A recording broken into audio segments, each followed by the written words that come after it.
I, like all of the members of our committee, we're gravely concerned with the ongoing crisis that we see unfolding in South Sudan. And when I was the committee's ranking member, I had the honor of co-chairing a fact-finding mission to Sudan with then House Majority Leader Steny Hoyer, which included a site visit to an internally displaced persons camp in Darfur and a meeting with Salva Kiir, the president of Southern Sudan.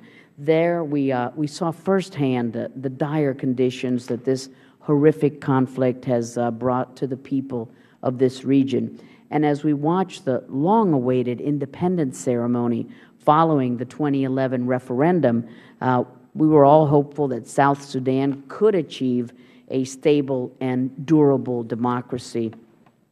But it was clear that South Sudan's referendum and independence would not mark the end of this crisis, but that harder work still remained ahead.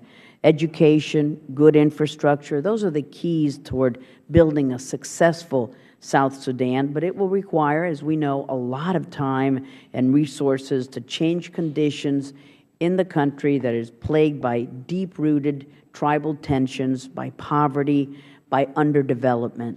South Sudan has one of the most fertile soils in Africa, yet only a small percentage of that soil is being cultivated. It has the potential to be the food basket for Africa, which would help it in becoming self-sufficient, in becoming prosperous. And as the highest donor country, we have put immense political capital and U.S. resources into South Sudan. So I ask you, what efforts is USAID making to improve literacy, to improve transportation, to improve its infrastructure programs? And I will continue. Also, a prolonged war in South Sudan would lead to massive flows of refugees. This could destabilize the entire region. And just yesterday, we saw this sad report, 200 civilians or more, many of them women and children, died as a result of trying to flee across a river on a raft. And this tragedy underscores the grim reality that the Sudanese people are facing daily. And we're also wary of foreign governments investing in South Sudan's oil industry. South Sudan is rich in natural resources, as we've discussed. So China and other countries who have invested there may view this conflict as an opportunity to expand their influence. Given our vested interest in South Sudan, losing influence in this region would be a severe blow to our U.S. national security interests. And so I ask, if the situation with the security deteriorates, how can we secure our interests in South Sudan? Despite the great challenges that are facing South Sudan, I think that we all remain hopeful that the world's youngest country will unite, will move forward toward building a stable and prosperous future for its people.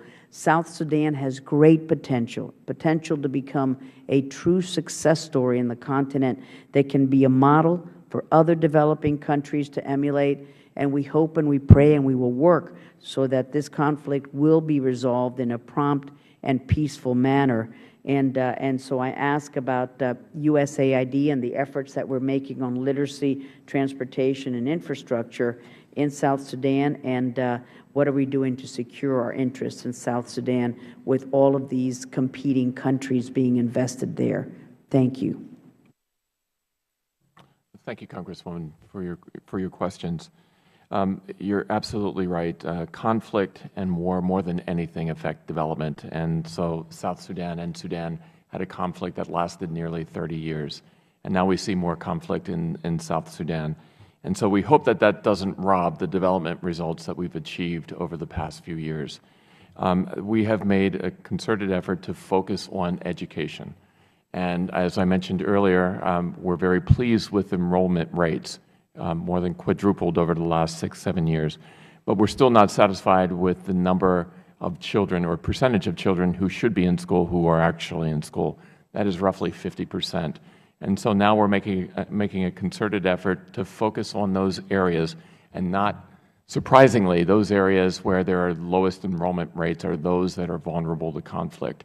And so we have a new program that's part of the Room to Learn agenda of UNICEF and others that really looks at providing security to those students and families where students are going to school. And that, of course, affects girls' enrollment too. So we hope that will have a very good effect. You mentioned transportation. We actually, with the support of Congress, spent $200 million on rebuilding in a highway from Juba to Namuli, which is the border of Uganda, which is absolutely critical to the economy of South Sudan. More roads like that are needed. We feel that our comparative advantage is supporting feeder roads to support agriculture, and we're doing that, more than 1,000 kilometers of feeder roads. And I apologize, Madam Ambassador, but I've run out of time. Thank you very much. Thank you. And I know you have more to say, but let me turn to the committee's ranking member, Mr. Engel, who's just come back from a grueling trip to Israel. We thank him for his perseverance and strength in being here today. I know those trips are long and hard. Thank you, Elliot. Thank you, Madam Chair.